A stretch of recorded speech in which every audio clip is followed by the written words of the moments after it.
all of them lasted about 8 months, and there just wasn't the excitement there that there is today. So when we came, we needed partial support, which Eagle Baptist gave us. And we were able to keep the two churches going then for these last 47 years in Burns. And I think about the situation in Eagle. When we came, there weren't many people in Eagle and fewer in Gypsum. And those are the two towns that were 7 miles apart. We worked together to try to get a church going. Today, there are probably 20,000 people in that 100-mile radius, or 8-mile radius. So an 8-mile radius in Burns, and they got 108 people in Burns. So it kind of compares to see that. But in the last 40 years, Burns has given over $1 million to missions. So I'm thankful for what God is doing there and all the things that have taken place. God is so great. With these two scriptures, now turn with me, if you would please, to Revelation chapter 1 and verse 5. And it said, "And from Jesus Christ, who is the faithful witness and the first begotten of the dead, the prince of the kings of the earth, unto him that loved us and washed us from our sins in his own blood." We have a faithful God who's willing not only to save us, but to call us to reach the world for Christ. Are we losing track of that? Churches in a large extent of the society that we're in today are here to put on a show and show how wonderful they are, rather than committed to the cause of winning people to Christ and establishing churches around the world. So it is a joy to serve in a Bible-preaching church. I attest to God's faithfulness. We came to Eagle 1975 in May. We got married May 18th in Winston-Salem, North Carolina. We had our honeymoon. We drove an old pickup truck to Colorado, and that was our honeymoon. Blew 6 tires and getting there. But everything we had was in that old pickup. And we had that was our honeymoon. We had our first service 6th of June. In 1975. And we held our first meeting in a public school service. When I came there, the pastor in Glenwood said, well, I'll start things rolling, see if I can find you a place to meet. So he went to the school district and asked if I could meet in one of the school rooms, like you do. And so we said, well, we'll have to have a board meeting and determine this. So we went to a board meeting, and by now the preacher in Glenwood was busy, and so I couldn't take him. But I went to the board meeting, and the head of the board meeting, the head of the school board, was asleep up there. I mean, the entire meeting. And he slept through everything, all of the things. Finally, our idea came up. And I don't know, God pinched him. And he woke up and he said, I'm for it. And everybody said, okay. So we started our meeting in the school. And it was amazing. God is faithful. He'll even pinch unsaved people to get them to scream out. And the joy of seeing God work in our midst is amazing. So we had 2 years in the school, and then we went to a CMC building, which was just beginning, Colorado Mountain College, and they had a boardroom, and we met there for another 3 years. And we bought a property in 1979, and we had a building up by 1981. Let me tell you of God's faithfulness. It took us, first of all, 18 months to get a building permit, so we didn't have a whole lot of time to build the building once we got the permit. But Eagle County was then becoming a suburb of Vail. and the Vail ski area, the airports in Eagle, and all of those sort of things. So the costs have went out of sight. We finished our building in 1981. Dr. John McCormick, some of you may remember him. Dr. John McCormick came and did the dedication. And it was impossible for us to understand how God could build that building. We didn't have any money. When we came to Eagle, we bought a house with no money. And try it. I mean, it just doesn't work. And so we told the realtor, well, we'll buy your property.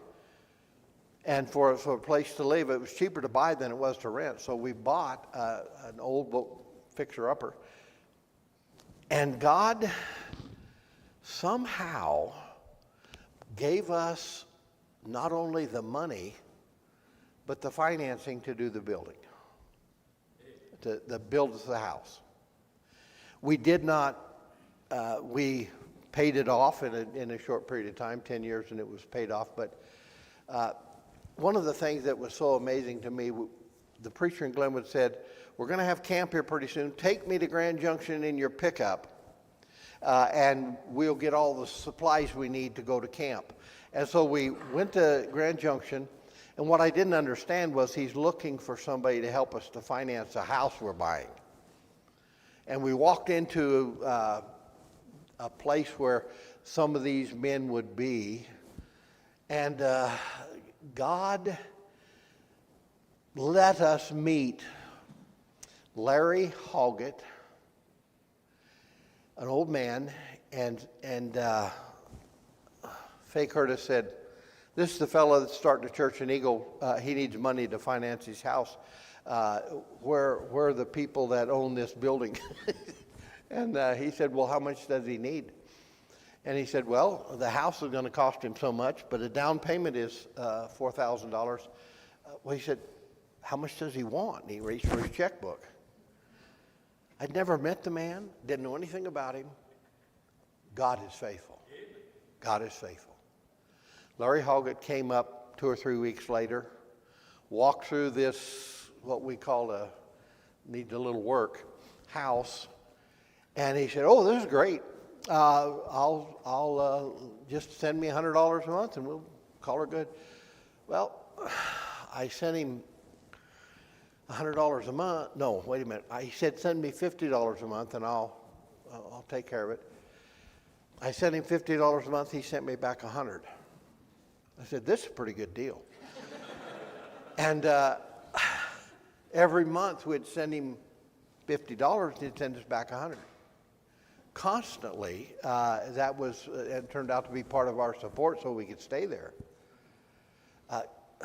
How good is God? We never missed a payment on the rest of the building. It's just the rest of the house.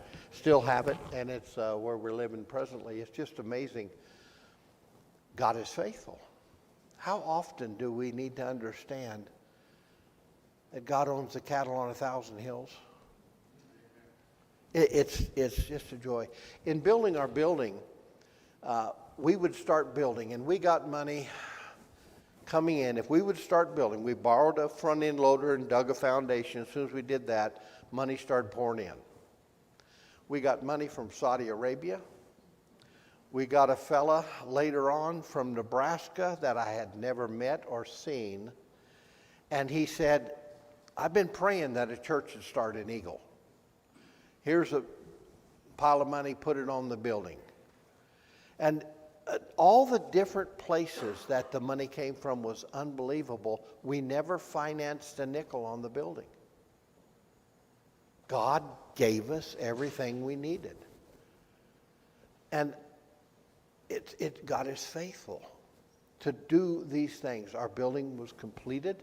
It has served us very well in Eagle. Now there's a new pastor there, Jay Sprecher. Jay Sprecher. He's here. Jay Armstead is pastoring there, and just a joy to see somebody who loves missions, who loves the work of God, and to see evangelists reach the world for Christ. That's his desire as well. And so God is faithful. I decided to keep Burns, and in 1994, we decided we'd owned a property above the Burns Church a mile away. Where we were living, or where the church was, there was no water, there was no bathrooms, there was no place for kids to play. On one side of the building, there was 9 feet, and on the other, you step out of the front door of the church and you step onto a county road, and the kids were playing in the county road, of course, and I thought, this is dangerous. So we had bought a property 12 years earlier, an old schoolhouse up the road a mile, and I tried to convince the Burns people. They are ranchers, don't like change, don't want to change anything, so they it took them 12 years for me to convince them to move up there. And we tore the old school down, picked up our 30 by 40 log building, moved it up a road that wouldn't fit on, and slid it on top of a basement that had fellowship halls, Sunday school rooms, and bathrooms. And it is serving us very well there now. I think of, why does God do this? Why does God do this? When Bill Peterson went to Craig, the church decided that they were going to build. They'd lived in a shabby place in town, and they needed to build. So the people in our church in Eagle went up there, did the dirt work, did the plumbing, did the electricity, did help raise the building, and it's just amazing. I suppose in cost it was close to $60,000 they put into that building in Craig. And why does God do that? Because he wants his word spread around the world. If you're thinking of building, think of God's faithfulness. I know without a question that this is where God wanted me. I know without a question that this is what God wanted me to do. And even though I was pastoring 2 churches, God gave me the strength and the power to do it. We rebuilt an irrigation ditch so that the church now has irrigation water. And if you don't understand water in Colorado, you better think about that, because it's very important. But we were living in a dust hole and in Eagle, and now the water place is a green paradise, but just as a result of water. But I think of all the years that God gave us there to rebuild the ditch, to do all the things that were necessary. And God is faithful. My Lord loves us, and he wants us to be servants of his. I'm now starting to show a little age. My sight's going, as you notice, my ears are gone. My memory's plumb near gone. You think about why Moses had trouble with his eyes as well, by the way. He got dim, not capable of seeing. It's a natural thing. But please, young people, think about God's faithfulness and what he can do with you if you'll submit yourself to him. If you'll simply commit your life to Jesus Christ, he can use you in miraculous ways. I don't use the term lightly. God is faithful, and he continues on providing. There's a lot of gray heads here. We have been a part a long, long time of Northwest Baptist Missions, but we need young people. And we need them committed to Christ in order to accomplish the great work that is so important today. I know every preacher, wherever you're at, you feel like a failure. Your town has went downhill morally and politically. That's the last days. But think of the number of people who got saved and are walking right and living for the Lord. Think of the joy that's coming when you'll stand with them in eternity at the feet of Christ. Think of the privilege. It's appointed unto man once to die, but after this, the judgment. Are you ready? Are you ready? My God's faithful. My question, have you been faithful? Have you been faithful? Many, many things that God has done over the years. My wife has had cancer these last 3 years. God is faithful. She is doing so well. Two different bouts with chemotherapy, and she's doing very fine. So we're thankful for that. God is faithful. Please, please receive the calling that God has given you. Know where you're supposed to be and what you're supposed to be doing. And then trust God because He's faithful. Thank you for allowing me to come.